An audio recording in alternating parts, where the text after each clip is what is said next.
Hey guys, Buckskin Dave here. Welcome to another episode.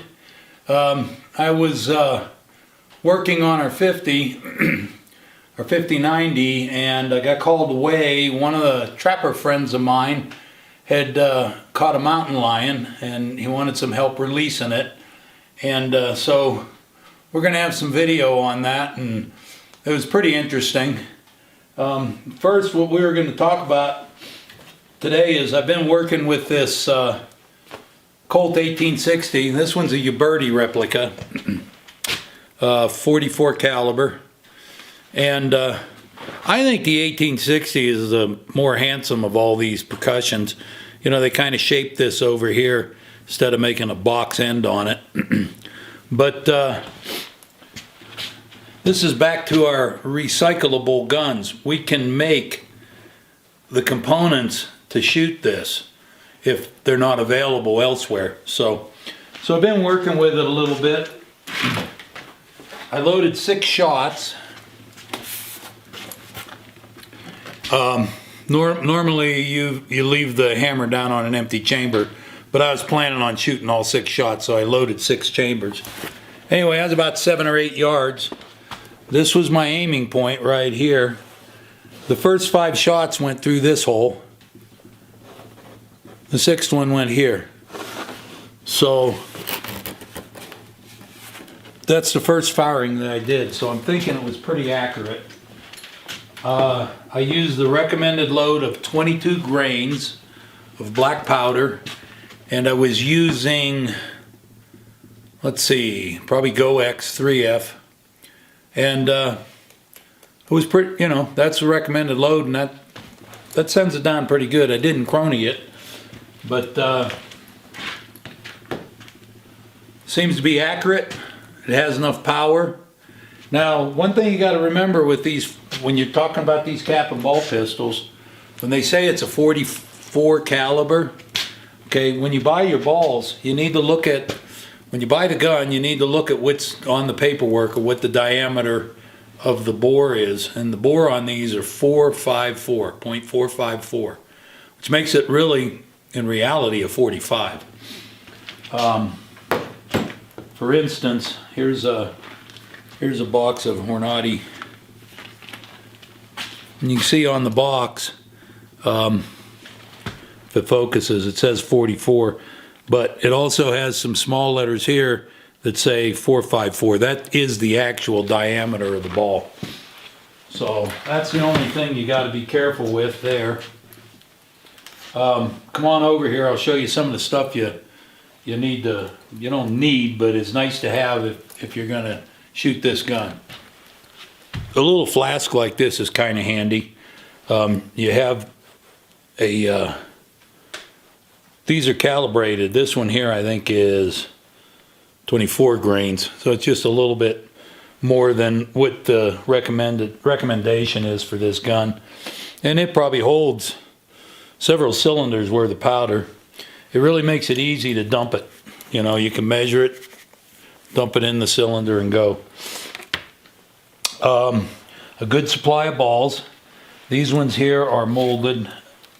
Dixie molds these.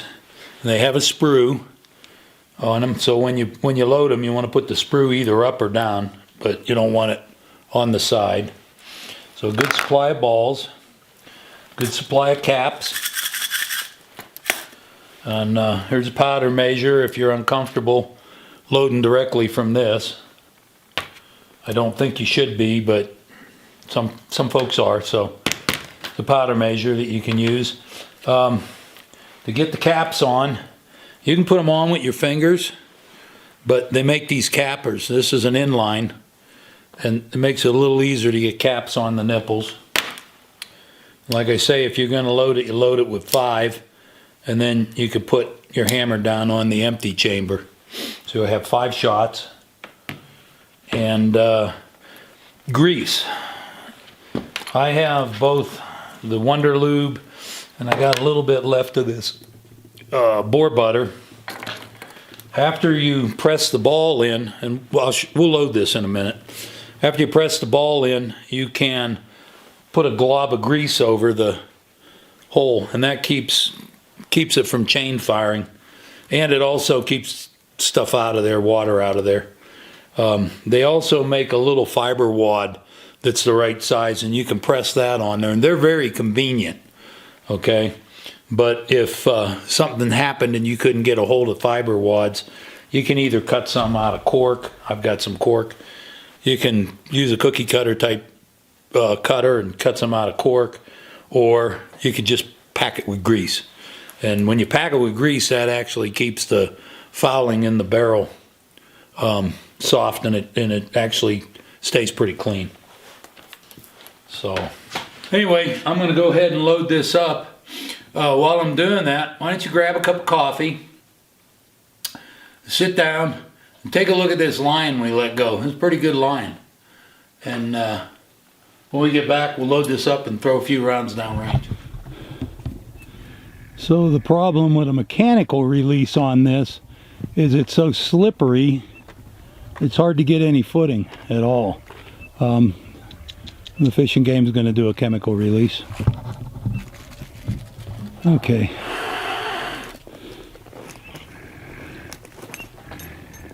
Well, he got a good front shoulder shot here, so I think if we keep him spread out like that, he can get a front shoulder shot.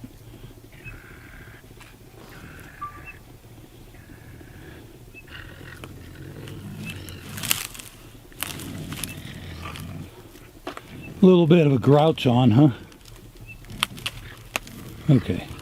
She's still, like I say, she's still, she's not as concerned with us now, which will be good. He can get up here close enough to get a dart in that shoulder. Okay, what time is it? 16:07. Good shot? Looks good from here. So let's just... Get her in the hip or? Yeah, hind quarter. Nice. 16:07. Mark that in your steel trap of a mind. Yeah, these things you gotta remember. You must have just met me. Talking to Shay. Oh, okay. Yeah. I can get this spring if you can get the other one. Get this back in here and I'll get it right off of her. Foot looks good. Not frozen.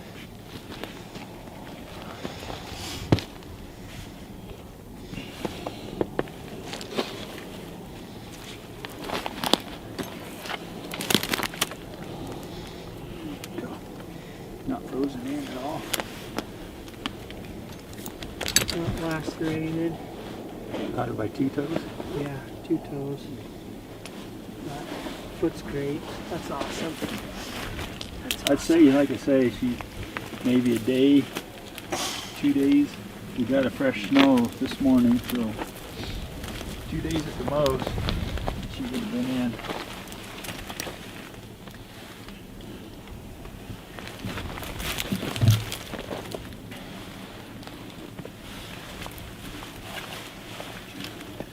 Is it a Tom or? That's a good question. I think she's a female. Yeah, looks like it. Cool.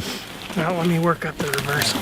Chain so hard, you know, because it's got Right. like about a 9-foot chain, 10-foot chain. Well, and they got a downhill run. And they had that pulled right out. But that's just a two spring number 3 trap. I'm surprised she didn't yank out of it, only having 2 toes in it. Victor. Yeah. Yeah, that's impressive. I got a lens.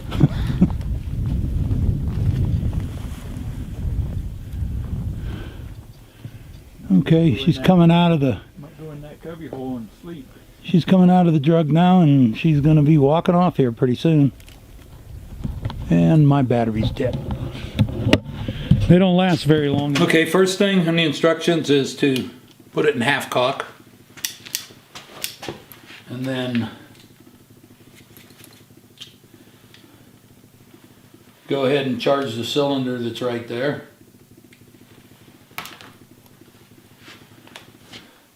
You have your ball. Sprue up. Then go ahead and rotate the cylinder under the plunger here. Go ahead and press that in.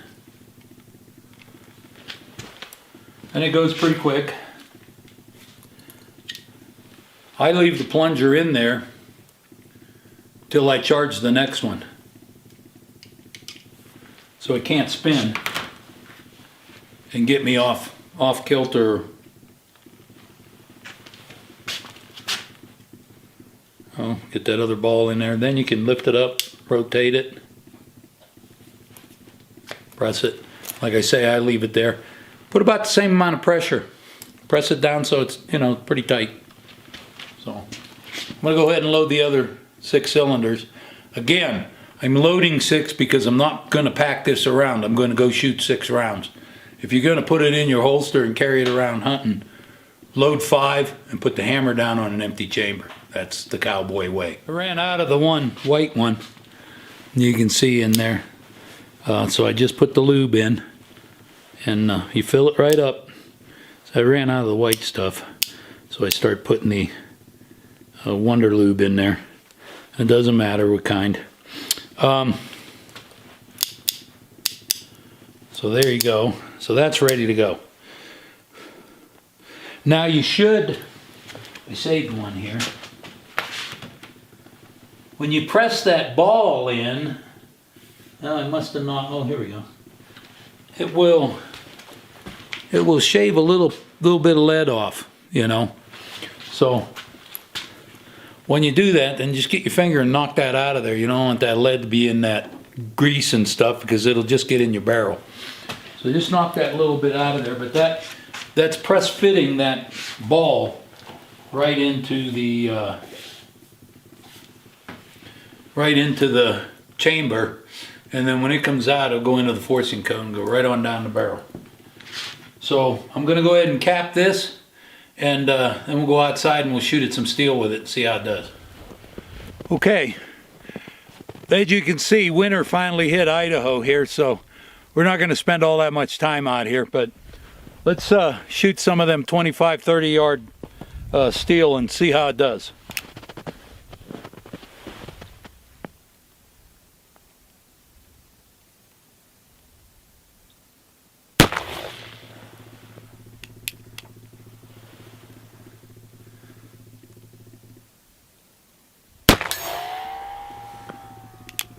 Well, that hit something steel.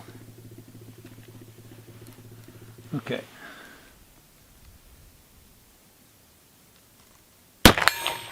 There we go.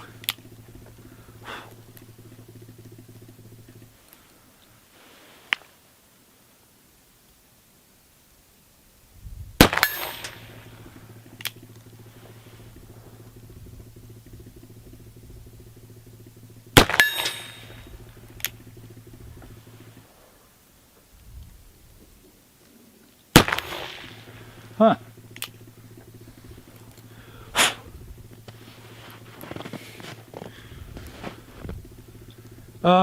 I had to aim a little low to hit center. The first ones were skipping off the edge on the top. But if I aimed about, I don't know, that much low on the steel, I was putting them in the center. So these things usually shoot high. And as you can see at the close range target, it shot about an inch high. So now that we're at 25, well, it's almost 30 yards. It's maybe about that much high. I can live with that for a pistol. So let's get out of this cold and back into the shop. So it's an acceptable pistol. It's going to be fun to play with this thing when the weather gets better, but at least we got to shoot it. You really want to wear your eye protection, because those caps come apart. Most of the time they just stay right there, and if you have it on half cock, it'll come down to where it'll kind of fall right out, and you can check it real quick before you reload it. It seemed to be dependable, seemed to be well lubricated. One thing about using those poly wads, you don't get all this grease all over the gun from shooting it, but then again, with black powder, grease is good. Well, I'm going to go ahead and clean it. They're not too hard to clean. You just pull out of this pin right here. There's a little spring thing. You pull that out. The barrel comes off. Cylinder comes out. Wash it out real good with whatever solvent you like. If you like Windex with vinegar, or whatever you use, it'll wash out real good. Then run a brush down the barrel. A lot of the cowboy guys that were shooting the frontiersman type shoots and stuff like that, the black powder with these guns, they would go 3 or 4 stages before it really started gumming up, and then they'd have to put some lubricant on it, or maybe just clean it just a little bit to finish the match. But you can probably go quite a few cylinders, 3 or 4 cylinders, and then you might get tight. But geez, I think it's going to be a blast to shoot. So anyway, that's all I got for you today. I hope you enjoyed our little adventure out in the woods. It was kind of fun, and I'll see you next time. You guys have a great day. Be safe out there. Bye-bye.